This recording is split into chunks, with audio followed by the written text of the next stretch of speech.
Thank you, Mr. Chairman. I want to thank you for allowing us to mark up H.R. 3290 today. I also want to thank Chairwoman Lofgren, Congresswoman Maloney, the prime sponsor of the bill, Congressman Weiner, and Congressman King for their efforts. This bill would allow lawful permanent resident status to be provided to certain spouses and children of victims of the September 11, 2001 terrorist attacks. 3,000 innocent men, women, and children lost their lives that day. The lives of their families, many of whom are my constituents, were changed forever. Among those who perished were a small group of undocumented workers, many of whom worked at Windows on the World, which was in the World Trade Center. They left behind spouses and children who do not have permanent legal status to be in the United States and are thus deportable after the current temporary legal status expires. Such deportation would only add to the human tragedy of 9/11.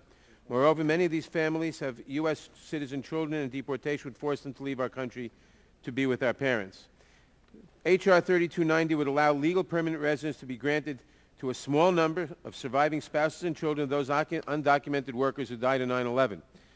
As Mr. Smith said, the class of beneficiaries is closed and includes exactly 16 people.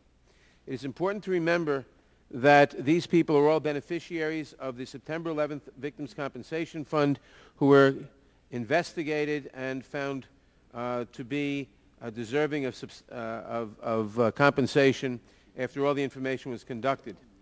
After September 11, 2001, we came together to rebuild New York and the Pentagon, and while nothing could ever replace the loss of a loved one, we compensated victims of the tragedy and their surviving beneficiaries. Every year we honor the heroism and sacrifice of those who lost their lives, regardless of their immigration status.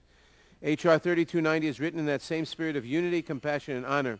It recognizes the sacrifices that occurred in 9/11 by providing a few surviving family members with humanitarian immigration relief. I appreciate the efforts of those who worked on this bill over the years, as I did and others did, and I urge all members to support the bill.